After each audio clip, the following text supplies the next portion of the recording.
접신소녀와 계룡산도사 무속의 세계에 관하여 제16편 헛된 믿음. 9월 어느 날 오후 연꽃구 땅에 50대 중반의 남자가 찾아왔다. 키가 크고 말랐으며 옷차림은 깔끔했지만 어딘지 모르게 들뜬 기색이 역력했다. 안녕하십니까? 저는 사명대사의 34대 손 임도훈이라고 합니다. 첫 마디부터 목소리가 컸다. 은정이 놀라서 바라보자 남자는 더욱 당당한 표정을 지었다. 사명대사 말씀이세요? 네, 그렇습니다. 임진왜란 때 의병활동을 하신 바로 그분의 후손이에요. 임도훈이 자랑스럽게 말했다. 그런데 무슨 일로 오셨는지요? 사실 저에게 사명대사님의 신이 내렸습니다. 은정이 당황했다. 뭔가 이상했다. 신이 내리셨다고요? 네, 한 달 전부터 사명대사님이 저에게 말씀을 해주세요. 어떤 말씀을 하시는데요? 나라를 구하라고 하십니다. 저에게 큰 사명이 있다고 하시면서요. 임도훈의 목소리가 더욱 커졌다. 그래서 제가 이곳저곳 다니면서 사명대사님의 뜻을 전하고 있어요. 구체적으로 어떤 뜻인가요? 일본이 또 침입할 준비를 하고 있으니 대비하라고 하시고 저를 지도자로 삼아 국민들을 일깨우라고 하십니다. 은정은 점점 이상함을 느꼈다. 이것은 일반적인 접신과는 달라 보였다. 그런데 왜 저를 찾아오셨나요? 사명대사님께서 이곳에 진짜 무당이 있다고 하시더라고요. 저를 도와달라고 하시면서. 임도훈이 기대에 찬 눈으로 은정을 바라봤다. 도와달라는 게 구체적으로 뭔가요? 저의 신통력을 인정해 주시고 함께 나라를 구하는 일에 동참해 달라는 겁니다. 신통력이요? 네, 사명대사님께서 저에게 내려주신 특별한 능력이 있어요. 임도훈이 갑자기 눈을 감고 이상한 자세를 취했다. 사명대사님께서 지금 말씀하고 계십니다. 그리고 목소리를 바꿔서 말하기 시작했다. 내가 바로 사명대사다. 이 사람을 통해 다시 세상에 나타났노라. 은정은 소스라쳤다. 하지만 뭔가 이상했다. 진짜 영혼이 접신했을 때의 기운과는 완전히 달랐다. 너는 누구냐? 임도훈이 사명대사 역할을 하며 은정에게 물었다. 저는 김은정이라고 합니다. 그래, 은정이구나. 너에게 부탁할 일이 있다. 무엇인지요? 이 사람을 도와서 나의 뜻을 세상에 알려라. 임도훈이 계속 연기를 했다. 나는 임진왜란 때 나라를 구했듯이 이번에도 나라를 구하려고 한다. 은정은 확신했다. 이것은 진짜 접신이 아니었다. 먼저 접신할 때 나타나는 독특한 기운이 전혀 느껴지지 않았다. 둘째, 말투나 행동이 너무 자기적이었다. 셋째, 사명대사라는 분이 이런 식으로 현세에 개입할 리 없었다. 사명대사님, 잠시만요. 은정이 조심스럽게 말했다. 무엇이냐? 진짜 사명대사님이 맞으시는지 확인하고 싶어서요. 확인이라니? 감히 나를 의심하는 것이냐? 임도훈이 화를 내는 연기를 했다. 의심하는 게 아니라 혹시 다른 영혼이 사명대사님인 척 하는 건 아닌지. 무슨 소리냐? 나는 분명 사명대사다. 그럼 임진왜란이 언제 일어났는지 말씀해 보세요. 그야. 그건. 임도훈이 당황했다. 1592년입니다. 겨우 대답했지만 확신이 없어 보였다. 그럼 사명대사님의 속명은 뭔가요? 속명이요? 그건. 임도훈이 완전히 당황했다. 사명대사님이 모르실 리 없는데요. 은정이 부드럽게 말했다. 임유정이 속명이고 사명은 호잖아요. 아, 맞다. 유정이지. 그러니까 내가 후손인 거지. 임도훈이 어색하게 웃었다. 그때 갑자기 임도훈이 정상적인 목소리로 돌아왔다. 제가 뭐라고 했나요? 사명 대사님이 빙의하셨다가 가셨어요. 은정이 상황을 지켜봤다. 아, 그렇구나. 요즘 자주 그러세요. 임도훈이 자연스럽게 말했다. 혹시 평소에 기억이 안 나는 시간이 있으세요? 네, 가끔 있어요. 멍하니 있다가 정신 차리면 시간이 지나가 있고. 은정은 이제 확신했다. 이것은 영적인 문제가 아니라 정신 건강의 문제였다. 도훈 씨, 혹시 병원에 가보신 적 있으세요? 병원이요? 왜요? 저는 아픈 데가 없는데. 정신건강의학과 말이에요. 정신과라고요? 제가 미쳤다는 말씀이세요? 임도훈이 발끈했다. 미쳤다는 게 아니라 혹시 스트레스나 다른 원인 때문에? 아닙니다. 저는 정상이에요. 사명 대사님이 정말 저에게 내린 거라고요. 임도훈이 목소리를 높였다. 저를 무시하지 마세요. 저는 사명 대사의 후손이라고요. 은정은 어떻게 설득해야 할지 고민됐다. 도훈 씨, 진정하세요. 저는 도훈 씨를 무시하는 게 아니에요. 그럼 뭐예요? 다만 더 정확한 진단을 받아보시는 게 좋을 것 같아서요. 진단이요? 네, 혹시 몸의 문제일 수도 있거든요. 은정이 다른 접근을 시도했다. 신이 내렸을 때와 평상시의 기억이 다르다는 건 때로는 뇌의 문제일 수도 있어요. 뇌의 문제라니요?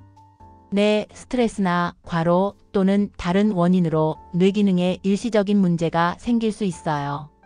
임도훈이 조금 관심을 보이기 시작했다. 그럼 치료하면 나아져요? 네, 정확한 원인을 찾아서 치료하면 충분히 나아질 수 있어요. 하지만 정말 사명 대사님이 내린 건 아닐까요? 임도훈이 여전히 의심했다. 도훈 씨, 만약 정말 사명 대사님이라면 도훈 씨 몸을 아프게 하실까요? 아프게요?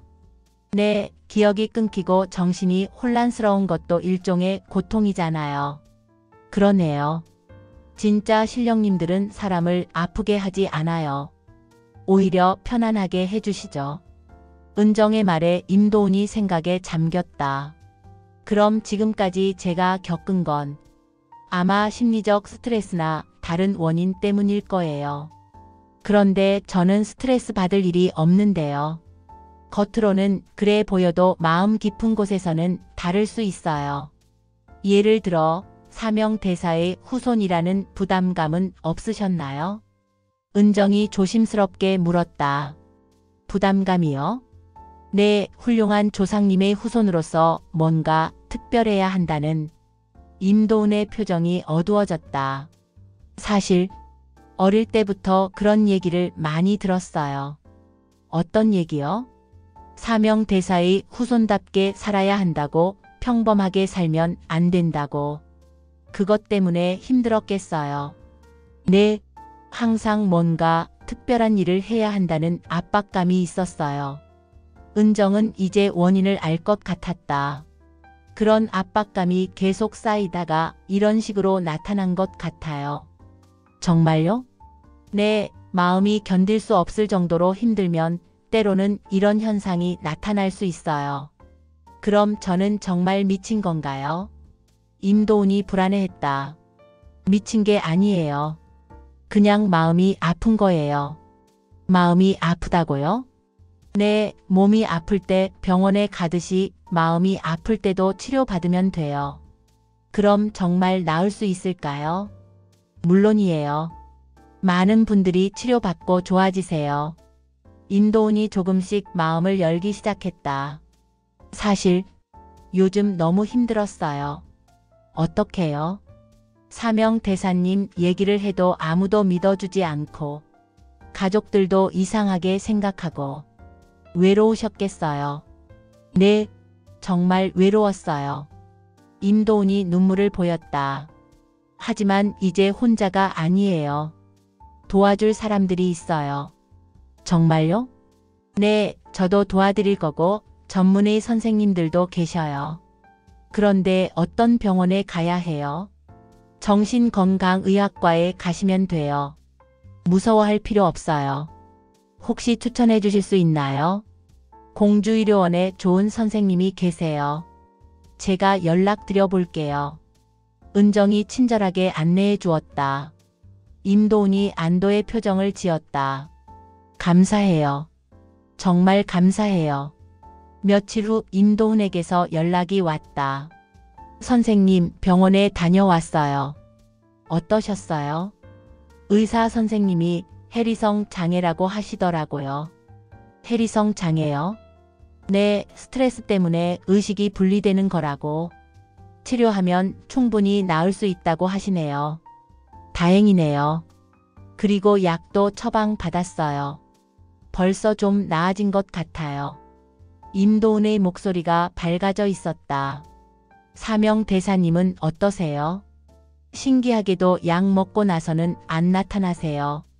그럼 정말 병 때문이었나 보네요. 네, 이제 알겠어요. 제가 너무 스트레스를 받고 있었나 봐요. 앞으로는 어떻게 하실 거예요? 의사 선생님이 상담 치료도 받으라고 하셔서 그것도 시작할 예정이에요. 좋은 생각이에요. 그리고 사명대사의 후손이라는 부담감도 내려놓기로 했어요. 어떻게요? 조상님이 훌륭하신 건 맞지만 그렇다고 제가 특별해야 할 이유는 없잖아요. 임도훈이 깨달음을 얻은 듯 말했다. 평범하게 살아도 되는 거죠? 물론이에요. 평범한 삶도 충분히 소중해요. 선생님 덕분에 정말 많이 깨달았어요. 제가 뭘 했다고요? 도훈 씨가 스스로 깨달으신 거예요. 한 달 후 임도훈이 다시 연꽃 땅을 찾았다. 이번에는 완전히 다른 사람 같았다. 선생님, 안녕하세요. 목소리도 차분하고 표정도 평온했다. 어떻게 지내세요? 정말 좋아졌어요. 약도 효과가 있고 상담 치료도 도움이 많이 돼요. 다행이네요. 그리고 무엇보다 마음이 편해졌어요. 어떻게요? 더 이상 특별해야 한다는 부담이 없어서요. 임도훈이 환하게 웃었다. 지금은 평범한 직장인으로 살고 있어요. 그런데 이게 훨씬 행복해요. 정말 다행이에요. 선생님이 아니었으면 계속 헤맸을 거예요. 그날 저녁 장 선생과 정법 스님이 함께 왔다. 은정 씨, 또 좋은 일 하셨다면서요? 이번에는 어떤 경우였어요? 은정이 임도훈의 이야기를 들려주었다. 아, 해리성 장애였구나. 장 선생이 고개를 끄덕였다. 정신건강의학에서 다루는 영역이네요. 네, 처음에는 저도 영적인 문제인 줄 알았는데 어떻게 구별하셨어요? 정법 스님이 물었다. 일단 접신할 때의 기운이 전혀 느껴지지 않았어요. 그리고요? 너무 자기적이었어요. 진짜 영혼이라면 그렇게 연기하듯 하지 않죠. 역시 경험이 중요하네요. 그런데 이런 경우가 많나요? 정법 스님이 궁금해했다. 생각보다 많아요. 영적인 문제인 척하지만 실제로는 정신건강 문제인 경우가. 그럼 어떻게 구별해야 하나요? 일단 의심해 봐야 해요. 무조건 영적인 문제라고 단정하지 말고. 은정이 설명했다. 그리고 전문의와 상담하는 것도 중요하고요. 무당도 의학 지식이 필요하겠네요. 장 선생이 말했다. 네, 기본적인 건 알고 있어야 해요. 잘못 판단하면 치료 시기를 놓칠 수 있으니까. 현대의 무당은 정말 어려운 일이네요. 하지만 보람도 있어요. 정말 도움이 되니까. 그런데 한 가지 궁금한 게 있어요. 정법 스님이 말했다. 뭐가요? 그분이 진짜 사명대사의 후손일까요? 글쎄요. 확인할 방법은 없지만 중요한 건 그게 아니에요. 무엇이 중요한가요? 후손이든 아니든 그 부담감 때문에 고생했다는 게 중요한 거죠. 은정이 말했다. 조상의 명예는 후손이 특별해서 이어가는 게 아니라 평범하게 살면서도 착하게 사는 것으로 충분해요. 맞는 말씀이네요. 할머니가 차를 가져오며 말했다. 조상이 후손에게 바라는 건 특별한 일이 아니라 행복한 삶이야. 며칠 후 은정은 공주의료원의 정신건강의학과 의사와 만났다. 안녕하세요. 임도훈 씨를 소개해 주신 분이죠? 네, 그렇습니다. 정말 고마워요. 덕분에 조기에 치료할 수 있었어요. 다행이네요. 앞으로도 이런 케이스가 있으면 연락 주세요. 의사가 명함을 주었다.